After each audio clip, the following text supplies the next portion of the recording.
पिछले 10 सालों में जम्मू कश्मीर में हर चीज का दाम बढ़ा है, बाकी देश में भी बढ़ा है, लेकिन आपके लिए वो दिक्कतें और ज्यादा हैं क्योंकि जम्मू कश्मीर में इस देश में दूसरे नंबर पर आपकी बेरोजगारी है। तो बेरोजगारी और महंगाई का जो कॉम्बिनेशन होता है वो बड़ा लीथल होता है और उसके चलते आपको जो दिक्कतें हुई है उसके बारे में मैं अगले 5-10 मिनट में जरूर बात करूंगी। पानी की किल्लत, महंगी बिजली, 65%, 65% of government jobs are lying vacant and there is no plan to fill these government jobs.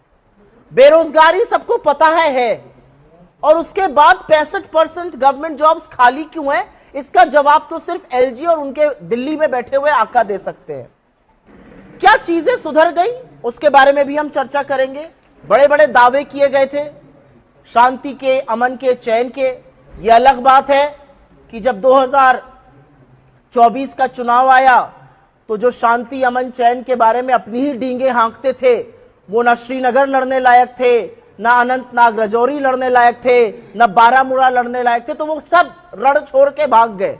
The reality is that all of these people who were speaking about peace in the valley and in Jammu, they did not have the face to contest an election in Anantnag, Rajouri or Srinagar or Baramulla for that matter. The reality is that Jammu and Kashmir has reeled under high prices, rampant unemployment, rampant corruption, water shortage, very, very high electricity cost, huge electricity cuts. Even the private sector, if you look at the job creation by the private sector and the value addition, it is lower than levels of 2019. 2019 में private sector यहां पर निवेश ज्यादा कर रहा था और value addition ज्यादा कर रहा था। आज 65% सरकारी नौकरियां भी खाली हैं और प्राइवेट सेक्टर का निवेश और प्राइवेट सेक्टर का वैल्यू एडिशन भी निरंतर गिरता गया, आज 2019 के लेवल से नीचे है। स्कैम, ऐसा कौन सा सेक्टर है जिसमें स्कैम नहीं हुआ है? Mining scam, liquor scam, construction, contract, हर चीज में स्कैम हुआ है। और हर चीज में स्कैम का सबसे बड़ा पहलू यह है कि आपके हक को लेकर दूसरे के हक को दे दिया गया है।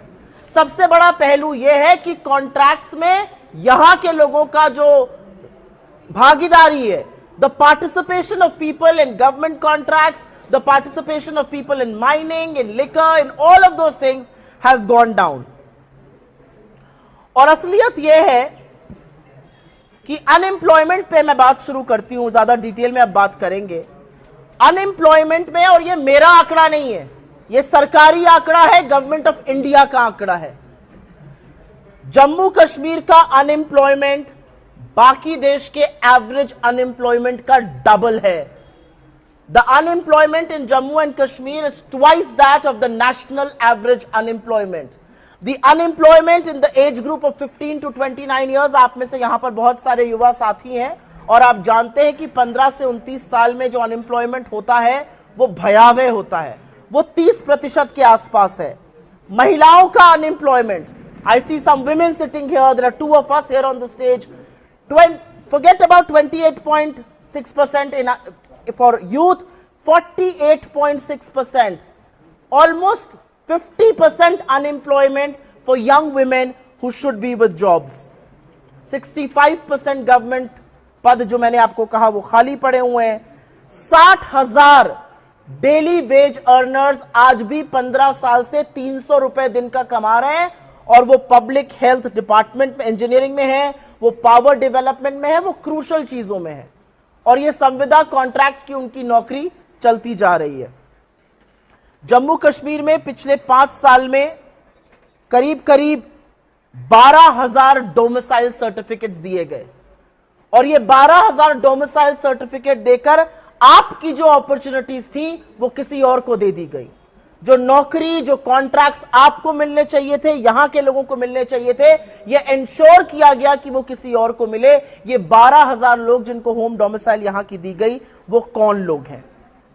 करप्शन की बात करते हैं क्योंकि करप्शन की बात करनी जरूरी है। जैसा कि मैंने कहा, माइनिंग, लिकर, कंस्ट्रक्शन, और करप्शन के चार्जेस हमने नहीं लगाए हैं।